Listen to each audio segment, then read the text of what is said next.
mas temos esse acesso hoje. Então, os indivíduos vão se tornando mais críticos, sim, mais críticos num sentido construtivo, não Uhum. destrutivo.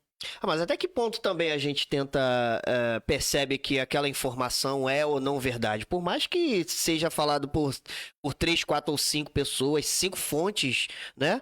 Mas teve um início. Como é que a gente determina de fato que aquela informação é verdade? A partir do nosso senso crítico e acreditando no que aquela primeira Sim, pessoa a falou, partir de várias falas, né? você vai vendo, porque o fato, quando ele acontece, ele é real.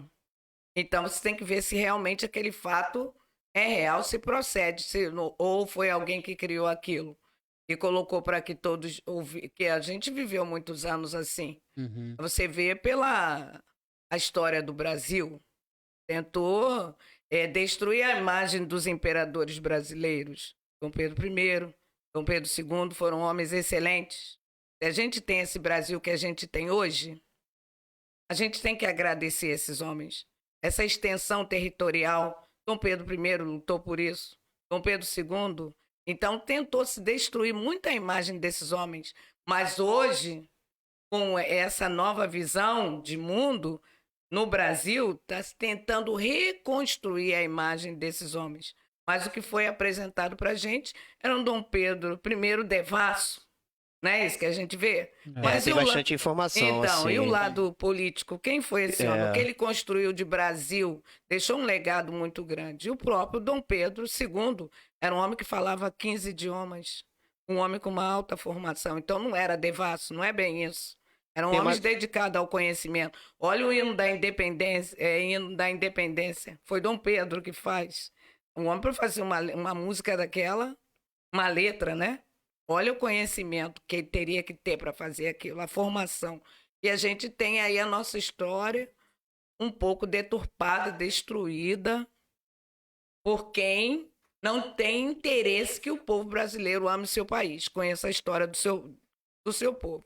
tem uma galerinha aí até que tá querendo voltar à época da monarquia. A senhora acha que em pleno século XXI, agora em 2022, daria certo se a gente tivesse novamente embaixo de uma monarquia? Monarquia, olha É. só. Bom, falando essa história que foi contada pra gente que falava mal da Tô puxando esse monarquia, assunto né? por conta que a senhora falou É, de Dom Pedro Sim. I, que foi o responsável por muita coisa boa também, que está sendo sim, se destruído, né? temos o Brasil. Quando Dom Pedro II deixa o Brasil, ele foi expulso do Brasil, houve um golpe. O Brasil era considerado um país de primeiro mundo. E aí? Então, o Brasil era bem avançado para a sua época. Eu, assim, pelo que eu estudava na escola, a gente não é levada a admirar a família imperial. Verdade. Uhum. Hoje eu admiro a família imperial. Quando é que eu vou admirar a família imperial? Quando eu chego pela primeira vez em Petrópolis. Aí quando eu chego É. lá no Museu Imperial e tem uma parada de ônibus que tem ali a imagem, a foto da Sim, eu já família fui também. imperial ali. Aí eu olhei e vi eles com aquelas roupas que eles usavam. O calçado, olha para eles, olha a roupa deles. Humildes. Não eram pessoas arrogantes nem soberbas. Eles nem dinheiro tinham. Eram pessoas que se renunciavam. E eu olhei para aquilo ali, eu olhei e falei, meu Deus, o que que fizeram? Ali eu começo a buscar a história da família imperial, buscar a história do Brasil, a partir do Império. Então, a gente começa a buscar se hoje valeria a pena voltar à monarquia. Seria bastante difícil retornar a isso, até porque houve um plebiscito há alguns anos atrás e o povo brasileiro, por não ter informação, disse Uhum. não, porque esse plebiscito era para acontecer logo após a proclamação da República, mas não houve isso.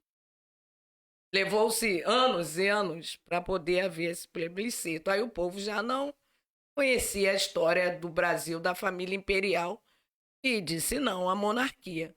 Mas não é uma forma de governo ruim. Eu não considero ruim. Pode ser uma forma de governo, monarquia com o primeiro-ministro. Pode ser, não é É. ruim. Tem países que têm isso bem estruturado com eles, como a Inglaterra e outros. Eu ia citar no caso da Inglaterra, né? Entende? Que tem lá toda uma ideia de monarquia com a rainha, com o príncipe, etc. Mas também tem os governantes, o parlamento, O parlamento. né? Isso traz uma boa Traz administração. um bom equilíbrio, né? Traz um equilíbrio, porque se aquele parlamento não for bem, a rainha, no caso hoje o rei, pode destituir. Isso. Então, eu considero que é uma boa forma de governo. Mas hoje no Brasil, isso seria praticamente do jeito que a gente está aí, né? Isso aí eu não creio que seja viável hoje.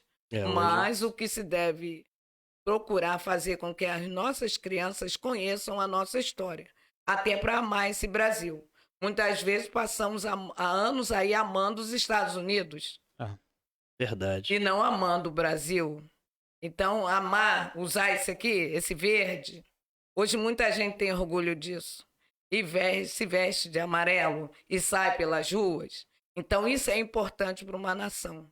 E é importante vestir a camisa do Brasil não por causa da Copa e de futebol, por causa do Brasil mesmo, né? É importantíssimo isso, né? Exatamente. Amor à nação. Eu quero que a minha nação seja uma nação grande, próspera, respeitada. Isso devemos colocar nas nossas crianças.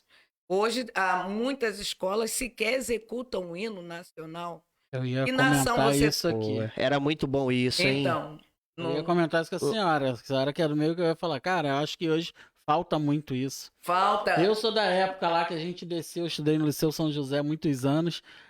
Da época que a gente descia lá pra baixo pro pátio, tinha que cobrir aquela coisa Sim, toda. mas isso cantar o aí hino. educa os indivíduos. Eu Então, aprendi a cantar o hino nacional do Seduc. O de Nova Seduc. Iguaçu também, que a gente de cantava. Nova Iguaçu, Também. ainda cantamos. Eu sei cantar de cor e salteado. Sim. Foi muito Ela bom. sabe mesmo. Até hoje. Canta dentro de casa. Isso. Ela canta dentro de casa. Então, legal, hoje cara. teve um evento na escola. A banda da escola tocou o hino nacional. As crianças entraram elas cantando espontaneamente o hino nacional. Ah, isso é muito legal, cara. Sabendo que é um hino longo, né? Mas do início ao fim, todas as estrofes do hino. E era engraçado que você falou do liceu, que você cantou bastante lá, né? Pô, Você muito. era puxado a tua orelha quando você falava errado, cantava errado? Claro, na hora. Cara, no Nova Grécia... Eles ficavam olhando pra nossa boca pra ver o que a gente tava falando. pra ver, a gente tava eu não cantando concordo errado. muito, né? Não, mas vou dizer uma coisa pra Não, senhora. mas a galera brincava, a molecada queria brincar com isso. Zoava, sim, zoava é. por causa da do hino, letra, aí eles né? prestavam atenção. Chamava a atenção, chamava né? atenção. Chamava a atenção, cobrava. No Nova Grécia, a gente escrevia várias vezes. O Roberto, né? Eu estudei Os muito lá. castigos era isso Ficava aí. olhando pra gente assim lá de Vai cima, passar no lá dos Nova professores Grécia. e copia lá, escreve o hino nacional 10 vezes.